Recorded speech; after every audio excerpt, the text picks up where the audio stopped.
E o capítulo 24, ele vai falar, acho que é um dos textos também muito emocionantes, que é quando Isaac espera, né, a vinda de Rebeca. E quando o servo de Abraão vai atrás de uma esposa para Isaac. Amém? E aí até o versículo 18 do capítulo 25, nós temos, digamos assim, que Abraão, depois dos 99, irmãos, ainda desposou uma mulher. Olha, misericórdia, Abraão. E aí ele casou com uma mulher, irmão, chamada Quetura, né? Que às vezes eu chamo de Quentura, mas é Quetura o nome dela, né? Quetura, não é Quentura, mas ela era Quentura também, mas não é Quentura. Ainda teve vários filhos com ela. Então, quando Deus fez a promessa do nascimento de Isaac Abraão já tinha 99 anos. Então aqui já tinha 100 e poucos anos, e o homem ainda casou de novo, irmão. Abraão é invocado, né? Cadê que o bispo Carlos fala assim, é invocado. Ok? Então são umas passagens bem interessantes que nos ensinam algumas lições bem importantes, tá bom? Vamos só apresentar essa palavra e nós vamos dar prosseguimento da nossa consagração. Pai, te apresentamos esta consagração, esta palavra.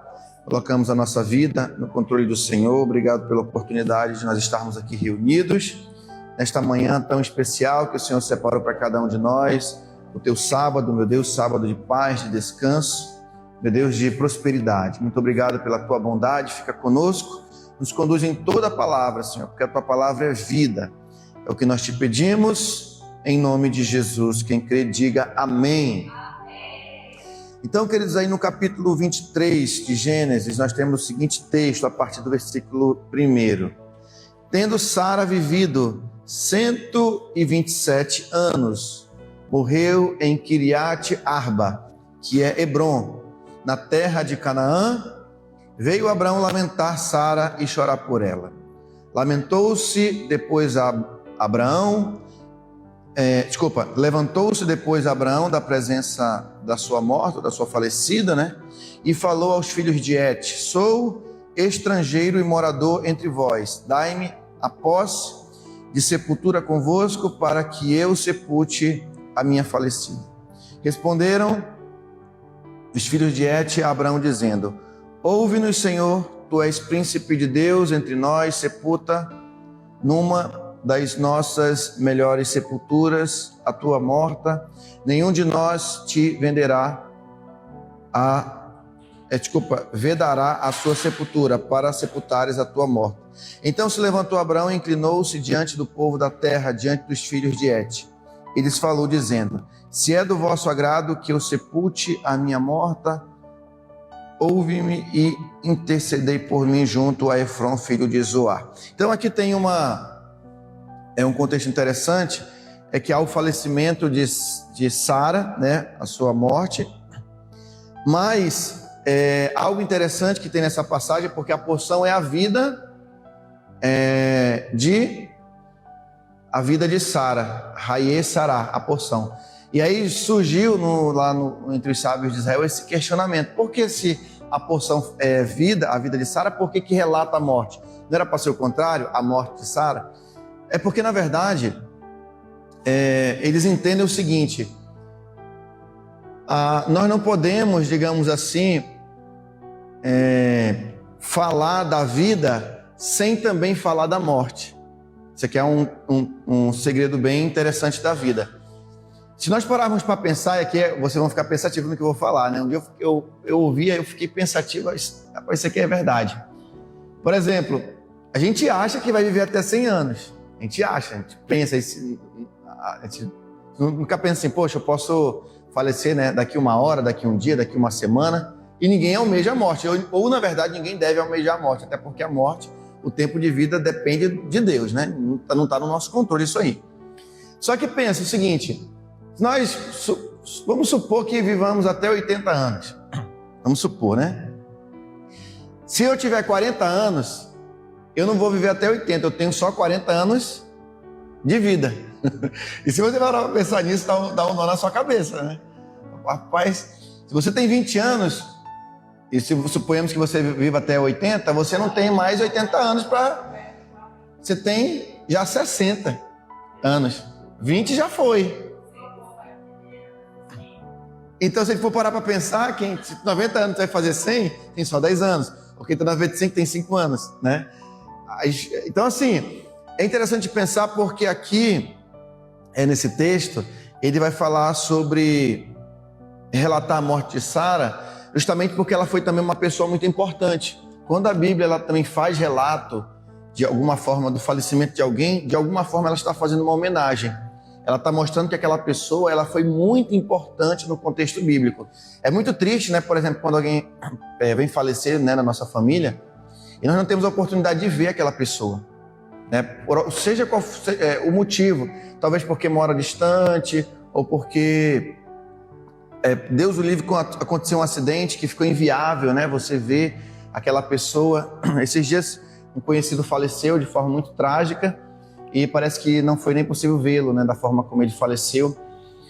Então, assim, quando a Bíblia ela relata e dá destaque aqui, né? Que ela vai ser depois Abraão pedindo um local para sepultá-la, é porque ela foi uma pessoa muito importante nas Escrituras.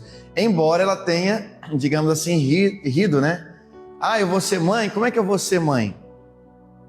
Como é que eu vou gerar sendo velha? E ela ri, e Deus fala assim, eu sei que você riu. Não, não ri não. Aí ela até tenta dar uma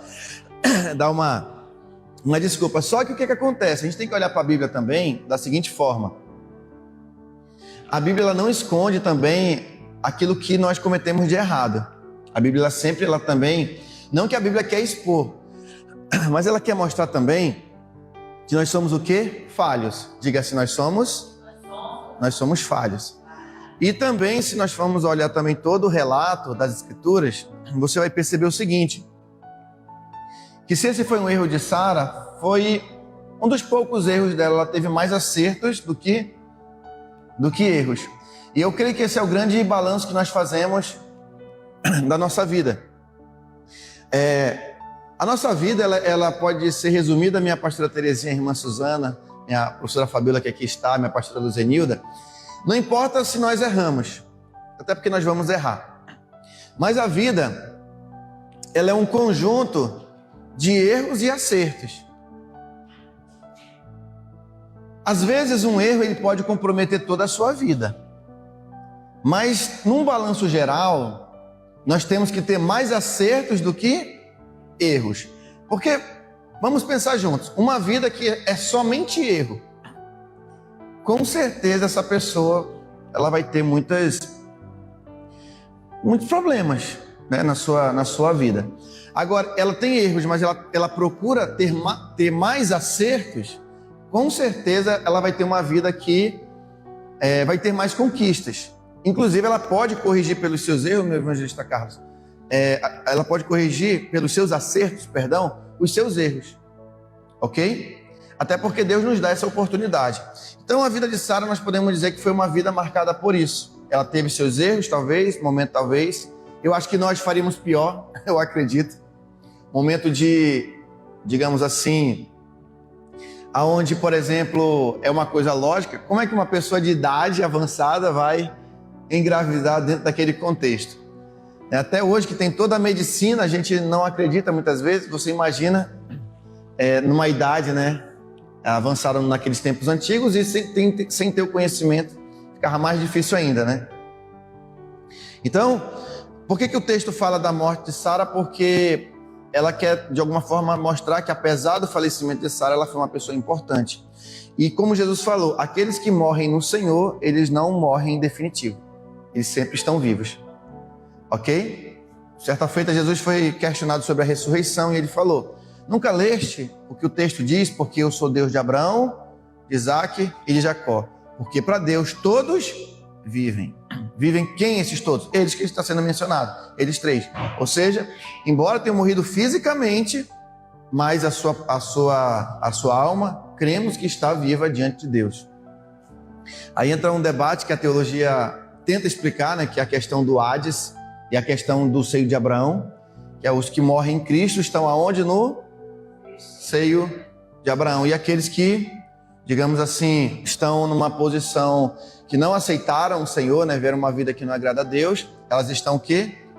no Hades, né? Que seria um local de descanso dos mortos, né? Entre aspas, descanso dos mortos não, um local já de afastamento de Deus. O descanso dos mortos salvos seria, na verdade, no seio de Abraão. E aí existe um debate em relação a isso aí. Eu estava vendo hoje, inclusive, um teólogo estava explicando que ele não acredita naquela doutrina da dicotomia e da tricotomia, que é a doutrina que fala que o homem tem alma e corpo, né? A dicotomia, a tricotomia, o homem tem corpo, alma e tem espírito. Então o que acontece? Ele acredita que o homem, na verdade, ele passa a existir quando Deus coloca, digamos assim, um sopro de vida na pessoa. E quando ela morre, é como se esse sopro fosse retirado. E na ressurreição, esse sopro novamente ele retorna. Eu achei interessante porque é uma explicação diferente do que nós estamos usualmente. E tem um certo sentido. Porque até hoje é debatido, né? Porque muita gente fala assim, mas as almas não estavam lá questionando. Então aí também, por isso que surgem as controvérsias, né? Porque tem momentos que, por exemplo, naquela parábola de Jesus, do rico e do rico e do pobre, eles estão dialogando ali. Aliás, né? Aliás, parece que estão dialogando, é como se fosse a alma deles. Então, por isso que tem muita margem para a doutrina da dicotomia também, que a alma sobrevive, né, à morte do corpo. Eu sou mais nessa linha da tricotomia e da dicotomia. Mas é interessante entender esse ponto também para, digamos, ampliar mais a nossa compreensão, porque, querendo ou não, é um mistério ainda. Como é que a alma, como é que fica a questão da alma, né? Você faleceu, né? Por exemplo, os espíritas vão dizer que a alma, na verdade, ela tem o poder de, digamos assim, evoluir na dimensão espiritual e depois ela retornar para um corpo. Só que os espíritos acreditam que é só num corpo humano. Já os hindus, eles acreditam que o ser humano, quando ele morre, ele pode voltar até num animal, por exemplo. Por isso que alguns animais são sagrados na Índia, porque pode ser uma pessoa ali. Então é meio... Aí tem aquela coisa mais xamânica, que é tipo Avatar, que inclusive a alma pode voltar numa planta. Por isso que lá no filme do Avatar as plantas eram sagradas e tudo mais, divinas. Mas no contexto bíblico, a Bíblia trabalha mais com a responsabilidade humana. Eu creio que é mais nessa linha que a gente entende que deve caminhar. Eu sou mais que a alma vai para um local, porque eu penso assim, se nós éramos um boneco de barro, vamos colocar assim, né? Um boneco de barro. E Deus colocou a alma ali, passou a existir. Então existe uma entidade espiritual que está ligada ao corpo. E aí quando nós viemos a falecer, eu acredito que essa alma que, digamos assim, é onde habita a responsabilidade humana, ela deve ir habitar com Deus. Eu penso dessa forma. E o corpo realmente vem falecer, e aí algo vai ter que estar responsável por aquilo que você fez moralmente falando. Então eu creio que está ligado à alma. Porque se fosse só o boneco de barro ali, o ser humano não existiria, segundo a Bíblia. Então Deus sopra, esse sopro, no meu entender, é a alma que Deus coloca no ser humano. E o ser humano, ele passa posteriormente ali, depois da morte, a habitar com Deus. Eu acredito nisso. Então, assim, depois a alma voltar na ressurreição para o corpo faz todo sentido. Já no conceito de outras religiões, como eu disse, o espírita já é diferente. Para eles, o corpo não tem importância. O que importa é somente a alma. Aí entra na dimensão dos mistérios de Deus. Agora que é fato que vai haver a ressurreição, vai. Se a pessoa crê, por exemplo, que a alma é tipo assim, ela some, é como se ela sumisse e ela volta depois na ressurreição, no sentido de que ela não fica num local. Essa que é a ideia. Ele até falou o nome dessa doutrina que foi criada. Eu vou depois pesquisar melhor e eu vou explicar para vocês como é o nome dessa doutrina. Mas eu creio mais na questão mais ditocômica do ser humano e na tricotômica. Se o homem é alma e espírito ao mesmo tempo, ou ele é três separados, o fato é que o homem vai ressuscitar. E a alma dele vai, de alguma forma, surgir. Porque senão ele não teria qualquer sentido, digamos assim, haver a ressurreição. Ok? E aí, na visão bíblica, o corpo ele é muito importante. A Bíblia, no Antigo Testamento, ela é recheada desses princípios que, no meu ver, elas se repetem no Novo Testamento, mas que hoje, devido a muito liberalismo teológico, muita coisa é relativizada. Então, por exemplo, o corpo ele é muito importante. O corpo, um dia nós vamos dar conta daquilo que nós fizemos com o nosso corpo em vida. Então nós temos que ter muito cuidado. Por isso que a Bíblia, ela nos faz restrições em relação ao que fazemos, né, com o nosso corpo, até as questões sexuais, né, questão de cortes, de marcas. Então é como se o corpo fosse emprestado para nós e um dia nós vamos prestar contas daquilo que nós fazemos com o nosso corpo, ok? Por isso que Paulo vai dizer que toda perversão, no sentido que corrompe o corpo humano, ele é tido como uma corrupção do próprio templo do Espírito Santo. Por isso que no 1 Coríntios 6 ele fala, né? Não sabeis vós que o vosso corpo é templo do Espírito Santo, né? E que o Espírito de Deus habita em vós? Imagina o seguinte, tinha o tabernáculo e o templo de Salomão. Você imagina, para que Deus ele pudesse descer naquele templo, ele tinha toda uma sequência de ornamentações, de materiais que era construído o templo, tudo era bem organizado. Então tinha as portas lá, né, a questão do ouro, a questão do cobre, a questão da prata, melhor dizendo, a questão dos lençóis, dos tecidos, tudo era muito bem feito, muito bem organizado, tudo tinha um rito muito bem feito. Então, de forma parecida, é o nosso corpo. Deus não pode habitar em nós se nós também não zelarmos pelo nosso corpo. Então, eu estou lendo um livro chamado Kryptonita. Eu achei interessante a ideia, porque quem assiste os super-heróis sabe o que é Kryptonita para um herói lá no... Isso, que ele é super poderoso, mas se ele estiver próximo da Kryptonita, ele é pior que um homem comum. Ele fica totalmente fraco, a imunidade dele, os poderes dele é a zero. Mas assistiu ao Clark? Aí onde que o autor entrou com a questão do livro? Ele trouxe essa ideia para o lado espiritual. Ele falou que todo crente ele tem a sua Kryptonita, que é onde ele perde as forças dele e aonde o diabo vence ele. E uma das Kryptonitas do ser humano chama-se desobediência. Você pode ver que toda pessoa que está na desobediência, ela está vulnerável. Você só é forte quando você obedece, é sério. Irmão, por exemplo, se você for no médico, o médico chega para você e fala assim, olha, você está com um problema, sei lá, você está com problema no sangue, você está com um problema respiratório, você está com um problema... Enfim, ele te traz um diagnóstico, né? Aí ele fala, olha, a partir de hoje você vai ter que seguir ou essa dieta, ou você vai tomar esses remédios. Então ele traça todo um plano para melhorar a sua saúde, né? Então, se você não seguir aquilo ali, você está o quê? Vulnerável. A tendência é o quê?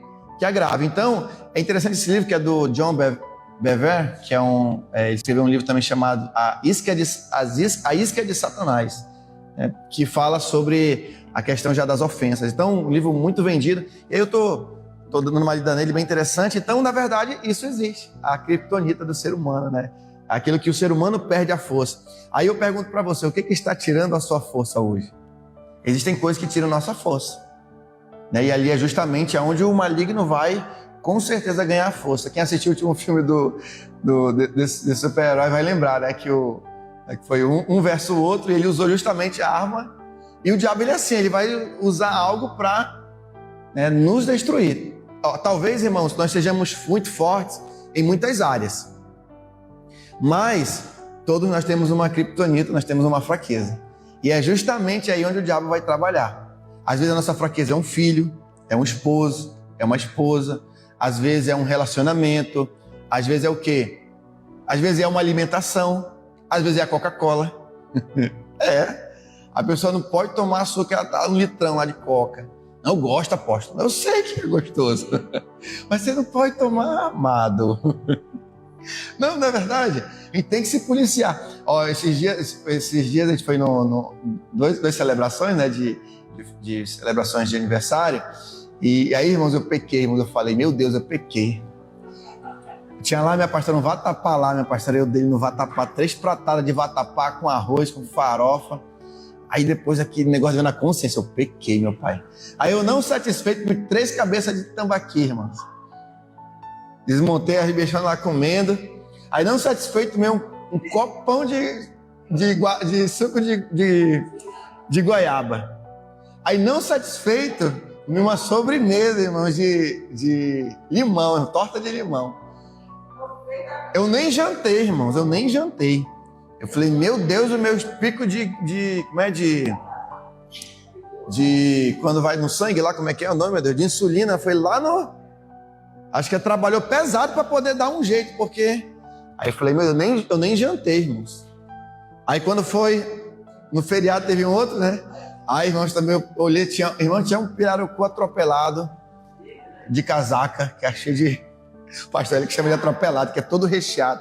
Meu Deus, é muito bom pirarucu. Eu comi, eu falei, meu Deus. Coma mais, apóstolo. Era o terceiro. Eu falei, não, tá bom. Mas eu nem comeu nada. Eu falei, eu sei o que eu comi. Eu comi bastante, né? Então, queridos, essa é a nossa vida, né? Nós somos assim um pouquinho. Mas assim, um assunto puxou. Estavam lá no assunto de morte, agora vemos para um assunto, né, de vida. Mas porque a morte está ligada. Nós temos que entender que a nossa vida, o final da nossa vida, ele vai estar muito ligado com o processo que nós fazemos, né, em vida, ok? Ninguém morre se primeiro não nascer, ok?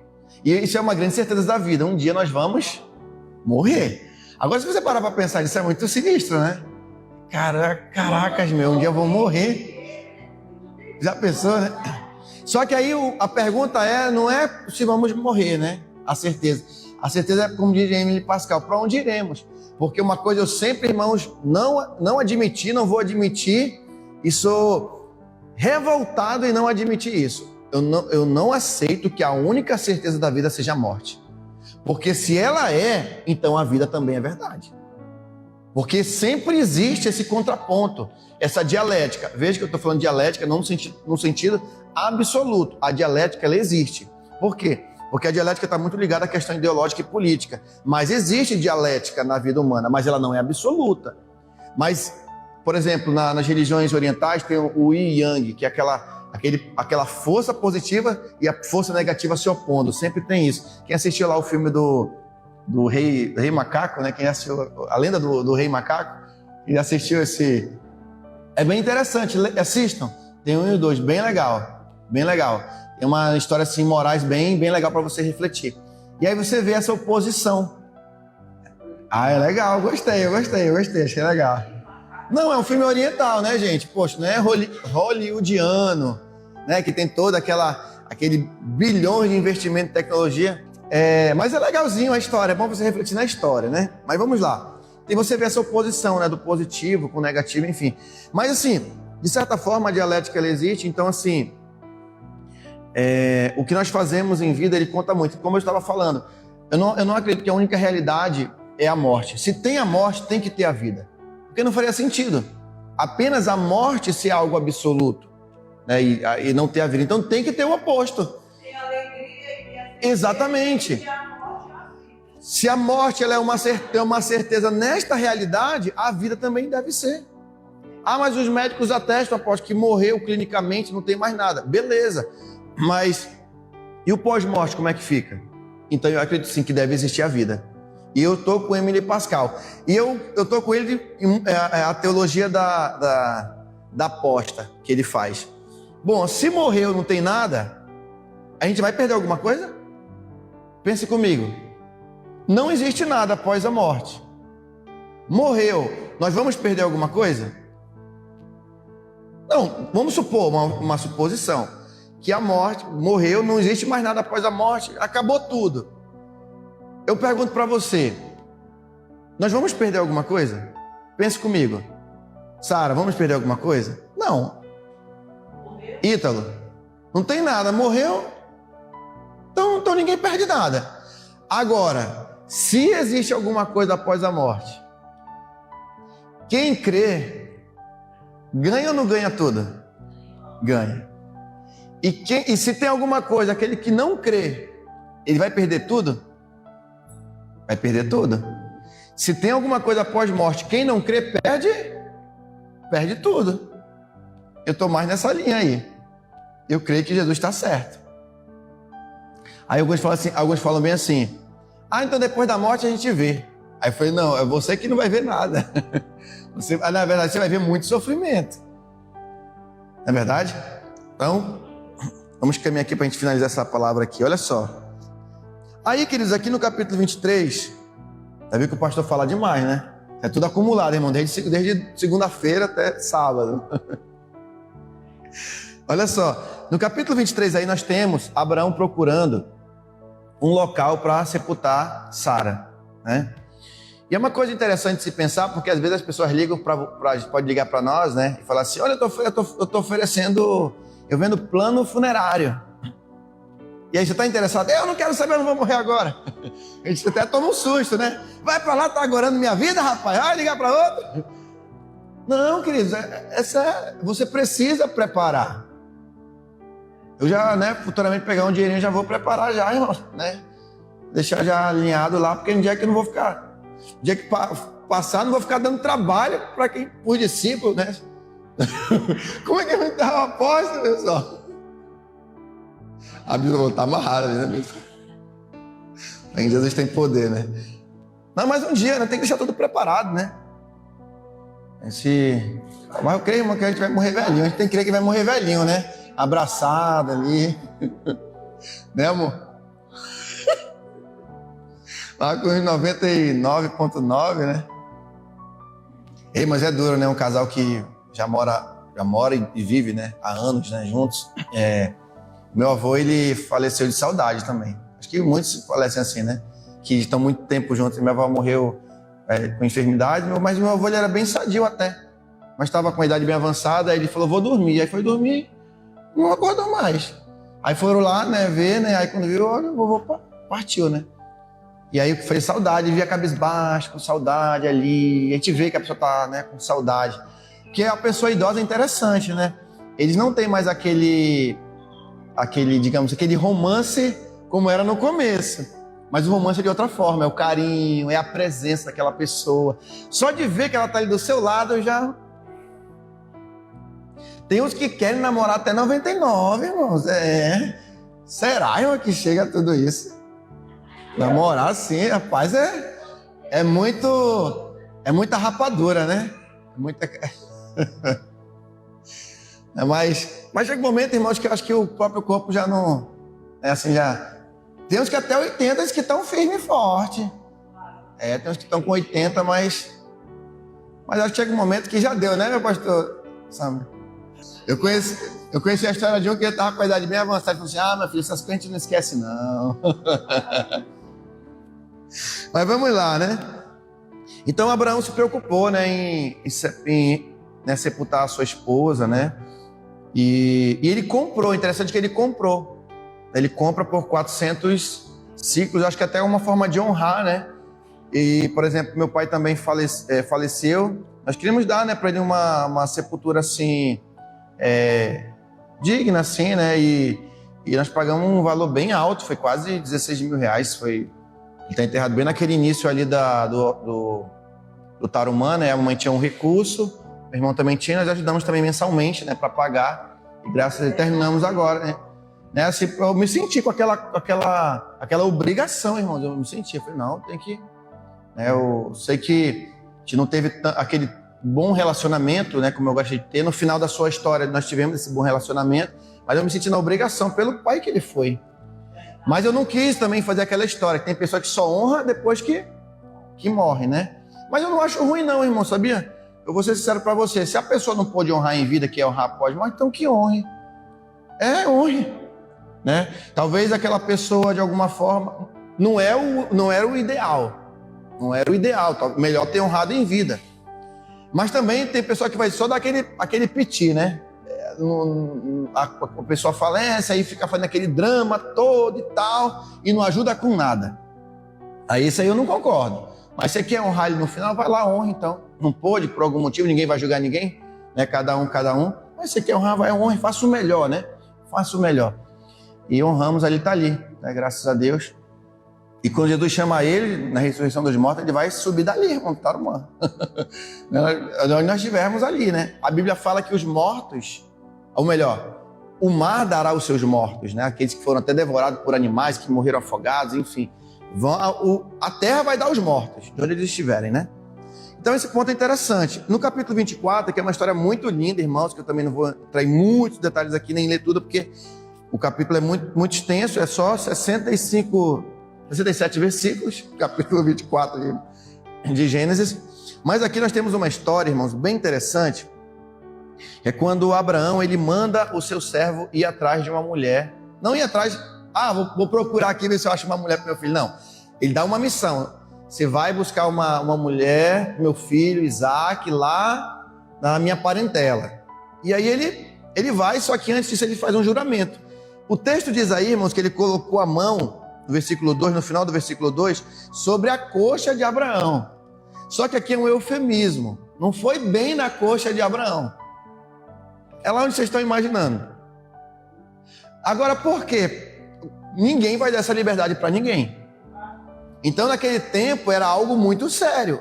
Era um juramento. Ele falou assim, olha, você vai lá, você está vendo? Você está jurando aqui, você vai atrás, você não vai desviar o caminho. Você vai lá, não quero mulheres aqui de Canaã, eu quero lá na minha parentela, lá dos caldeus, e vai lá e tal, e traz uma esposa para o meu filho Isaac. E ele vai.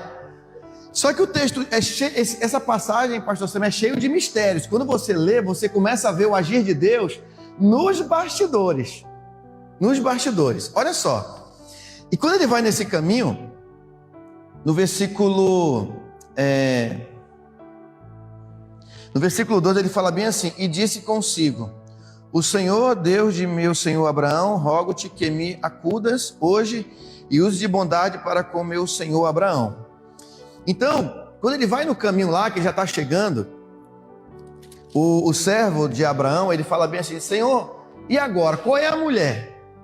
Vamos lá, tu está numa situação que não dá para dizer assim, mamãe mandou eu escolher essa daqui, mas eu vou escolher essa daqui. Não vai dar certo. Não vai dar certo.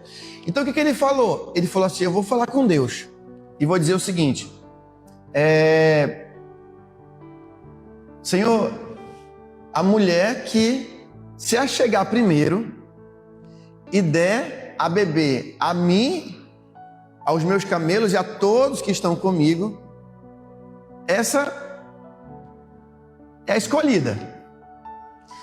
E aí, irmãos, ele vai no horário que as mulheres, diz o texto, vai recolher águas, tirar água dos poços ali. E ela, muito gentil, aqui dá para você ver que Rebeca era uma mulher muito gentil, irmãos. Não era uma mulher dada, é diferente. Uma coisa é ser gentil, ser uma mulher agradável, outra coisa é oferecida. A Rebeca não era uma mulher oferecida. É diferente. E aí, quando ela chega, ele pede água, aí ela não só dá água a eles, mas fala, não, eu vou dar de beber também para os seus animais. Agora deixa eu te falar uma coisa, camelo não bebe pouca água. Me diz qual camelo... Você dá uma água para um cachorro, ele bebe ali um pouquinho, dá mais, né? E se você sabe que quando o cachorro... Como é que o cachorro toma água, irmãos? A língua dele faz tipo uma pá, né? Ela vira para ele estar tomando e puxa água para dentro. Interessante. Deus é perfeito. É perfeito, né? A biologia está aí para atestar que Deus é perfeito. Então o camelo não bebe pouca água. Então você imagina o tempo, a paciência. Ela é uma mulher paciente, com certeza, irmãos. E ela não estava fazendo aquilo ali com certeza para dizer assim, vou fazer uma média com esse navegante aqui. Não. Eu vou chegar lá e ele, com toda a paciência, deu água, ofereceu alojamento para eles. E aí ele dá um presente para ela, né? Acho que ele dá umas joias para ela de presente. E quer ir na casa e viu aquilo como um sinal de Deus. E conta a história. Eu vim aqui atrás de uma mulher, do meu servo, né? O meu senhor, né? Isaac e tal. Conta toda a história. E aí o Labão, irmão, o Labão era irmão de Rebeca. Esse Labão vai aparecer lá na frente com Jacó. E dá para você ver que Labão, ele já quer aprontar aqui. Dá para ver que ele é muito esperto.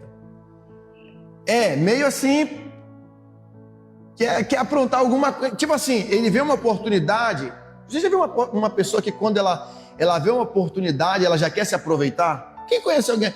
Acho que não existe. Assim, aqui, acho que não existe. Não veio. Né? Aqui não tem, graças a Deus.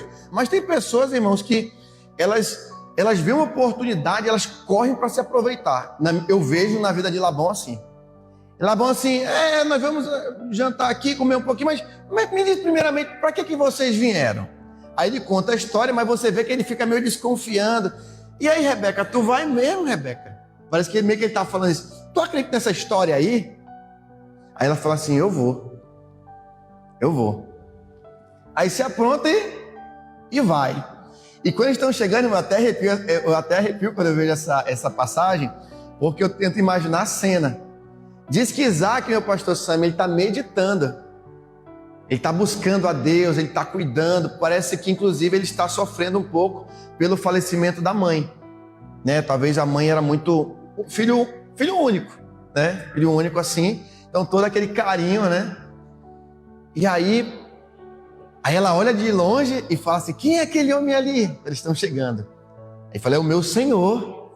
Aí ela vai e ela se cobre. Aí que nasce a tradição hebraica da mulher cobrir o rosto no rito de casamento. Para ser Irmãos, que coisa maravilhosa. Aí onde que entra, por exemplo, o agir de Deus? Você vê Deus trabalhando nos bastidores. Primeiro, ele responde o sinal pedido pelo servo de Abraão. Aquele sinal é respondido. Outro, ela aceita aí. Ela podia não ter aceitado. Essa história está muito estranha para o meu gosto. Então, provavelmente, Deus deve ter falado no coração de Rebeca e também falado ao coração, ou melhor, e também, digamos assim, mostrado que a atitude do servo de Abraão, ela era muito sincera. Não parecia de alguém que queria aprontar. E ela vai sozinha com eles. Aliás, com as concubinas. Mas eu digo assim, eu queria dizer, perdão, bispo, em relação, tipo, o irmão Labão, que estava tão interessado, eu vou te acompanhar, né? Eu vou te acompanhar. Mas não diz que Labão, né? Ele podia, como irmão, se ele estava tão interessado, eu vou ver se essa história é real. Fica aí, depois eu volto, né? Às vezes a pessoa fala, eu vou te deixar, vou te acompanhar nessa viagem, né? Mas vai só as servas dela, né? Bem colocado que a bispa mencionou aqui. E aí ela cobre o rosto, irmãos. E quando ela chega lá, Isaac vê, foi paixão, primeira vista instantânea e para sempre, né? Ele olhou Rebeca, se apaixonaram, e aí ele convida ela para selar praticamente o casamento. E aqui tem uma observação, irmãos, muito interessante. Teve uma história cabeluda aí, que uma pessoa falou para mim assim, que não eram casados, né? Ainda. E a pessoa chegou de viagem, e aí a pessoa me falando, não, apóstolo, mas o fulano já me chamou logo para o apartamento dele. Aí eu falei, não, nós estamos orando. Aí ele falou, não, eu sou que nem Isaac.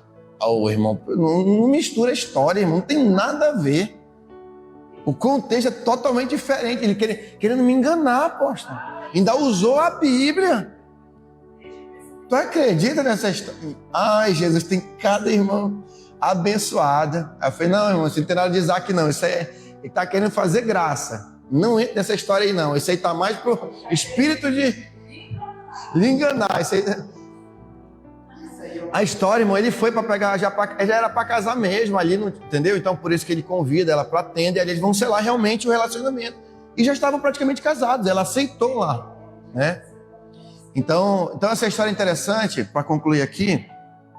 Onde que eu quero entrar com essa história aqui para, né, assim, para nós meditarmos e finalizar aqui essa palavra de hoje aqui? O que eu quero dizer para você é que em todos os momentos Deus ele está trabalhando. E nós precisamos ter essa certeza que o nosso pai Abraão, ele teve. E aqui eu corrijo uma fala evangeliquez, né? Quando ele fala assim, os patriarcas de Israel. Não são patriarcas de Israel, são os nossos patriarcas. Abraão, diga para o seu irmão, Abraão, Isaac, Jacó, as matriarcas são a nossa família. Abraão é nosso pai. Rebeca é nossa mãe. Nossa mãe é nossa matriarca, é o nosso exemplo. Não é os pais de Israel apenas, são os pais e também mães da igreja. Não é uma coisa, não é só de Israel. Não, se a gente pensar assim, então Jesus não é o Messias. É só o Messias de Israel, então, também, porque ele veio primeiro para Israel. E não é da igreja, então. Todos, irmãos, os profetas são nossos líderes, nossos exemplos. O apóstolo Paulo é nosso apóstolo. Abraão é nosso pai, Isaac é nosso pai, Jacó é nosso pai. Raquel, Rebeca, Sara, Rebeca e Raquel são nossas matriarcas. E nós temos que aprender com o exemplo deles e delas, né? Deles, nossos pais e delas. Então eles entenderam algo muito importante que eu e você precisamos acreditar. As circunstâncias mais, talvez, complicadas são mencionadas. Como, por exemplo, e diz inclusive a tradição que o que acelerou o falecimento de Sara foi justamente quando Abraão chegou e falou assim: olha, eu vou levar Isaac para sacrificar. Você imagina a cabeça de uma mãe que o marido chega: eu vou levar meu filho, onde tu vai levar? Eu vou sacrificar ele ali, vou matar ele. Tu imagina a cabeça de uma mãe? Então diz que ela ficou apreensiva e isso acelerou um pouco a morte de Sara. Isso é tradição, né? Israel comenta isso aí. Idade avançada, né? Pois bem, então assim, Deus ele está sempre trabalhando. E por mais que as circunstâncias sejam difíceis, complicadas, talvez você hoje está passando uma situação, não sei. Ou talvez você está feliz hoje, nesse exato momento, por algo que você já está vendo Deus fazer. Mas eu quero dizer que em todos os momentos, mais complicados, mais terríveis, Deus está trabalhando nos bastidores para aqueles que acreditam. Amém? Você talvez está vendo uma situação, talvez assim, poxa, talvez está tão demorado, por que isso está tão assim, está se repetindo, parece que eu nunca saio dessa situação. Mas se você tem fé, você está firme nas promessas de Deus, você não retrocede, você não vai para o pecado, na situação difícil que você está passando, você não cede para o pecado, você está firme, você vai ver Deus trabalhando em seu favor. Vai. Talvez aconteçam algumas coisas aparentemente desagradáveis, talvez que você vai a sua fé vai dar uma balançada, mas é quando ela balançar, é que você vai segurar firme e falar assim: agora é que eu vou me firmar mais ainda. Não tem quando o vento está batendo forte? Papai contava uma história que ele era novo, ele era bem magrinho, mas quando batia os ventos ele tem que se segurar para não voar. Aqueles ventos fortes, né? Sério, pai, sério, eu tinha que me segurar, senão eu tinha medo eu ia andando assim contra o vento ia me levando. Eu falei: rapaz, se eu não me segurar, eu vou voar aqui, lá vai eu já, irmão. Voando, né? Exagerava, né? Brincando, mas ele segurava firme. Então, assim somos nós. Quando a fé balançar, segura firme. É agora que eu vou segurar mais firme ainda. E não soltar. É porque a gente não entende essa linguagem, né? Mas quando alguma coisa está balançando, você está para cair, a gente segura mais firme. Só que em relação à fé, a gente solta. Não é isso que acontece? Passamos uma situação difícil, no lugar de a gente segurar mais firme para não retrocedermos, a gente solta e deixa a situação nos levar, né? Tá bom, queridos? Então deixa essa palavra para você. O exemplo de Sara, o exemplo de Isaac, Abraão. Abraão é um homem de fé, né? Eu só vejo um momento que Abraão não teve fé, meu pastor. Só um momento, mas todo era um homem de fé. Foi quando chegou lá com os egípcios e falou assim: olha, eu vou dizer que tu é minha irmã, porque tu é muito bonita, vão me matar para ficar contigo. Então vou dizer que tu é... Eram meio irmão, eles eram meio irmãos mesmo, né? Assim, parentes distantes, mas eles eram parentes distantes, né? Não mentiu 100%, foi uma mentira, 50%, né? Mas não deixou de ser ele, mas ela era a esposa dele, né? Ele mentiu nesse ponto, né? E aí Deus começa a mandar peia lá para os egípcios, aí revela o que aconteceu. Mas que tu me falou que era tua mulher? Olha o que Deus está fazendo conosco. Foi só nesse momento, mas o homem era um homem de fé, para falar assim: olha, vai buscar uma esposa para o meu filho Isaac, né? Lá dos meus parentes e tal. Então, um homem de fé. Então, possamos aprender com exemplos deles. O nosso grande pai, Abraão, chamado conhecido como pai da fé. Não é porque você não teve fé em algum momento que você vai deixar de ter fé. Quem está entendendo? Você não vai ter fé 100%. Mas nós precisamos ter fé em momentos específicos.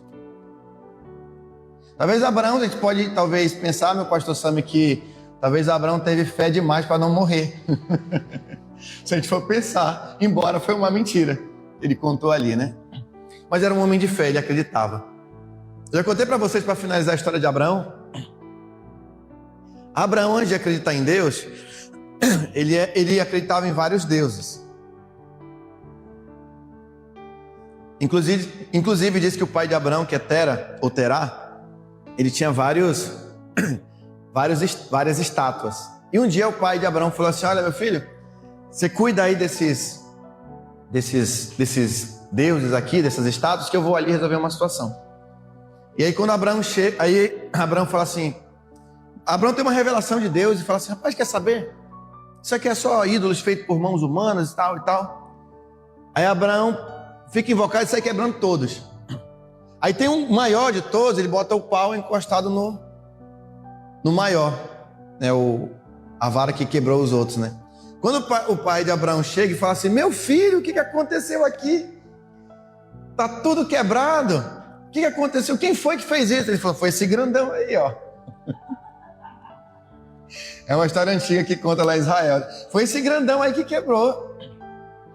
Aí falou, meu filho, até parece, né? Como é que você vai matar isso aqui?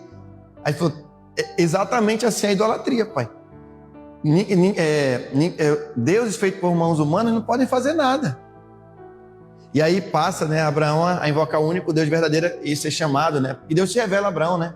Sai da tua terra, da tua parentela e vai para a terra que eu vou te mostrar. Amém? Quem entendeu essa palavra, queridos? Quem tomou posse dessa palavra, tá bom? Seja uma pessoa de fé, seja uma pessoa que acredita, porque nós estamos no mesmo barco que os nossos pais estiveram. Dificuldades passaram, lutas, apreensões, riscos de morte, a tristeza de talvez não ter um filho naquele primeiro momento, depois Deus faz um milagre. Vem fora da esperança, é isso que eu gosto de Deus, porque quando a esperança parece que acaba, Deus vem e mostra que a esperança não acabou. E Deus está sempre escrevendo uma nova história, uma linda história. Amém?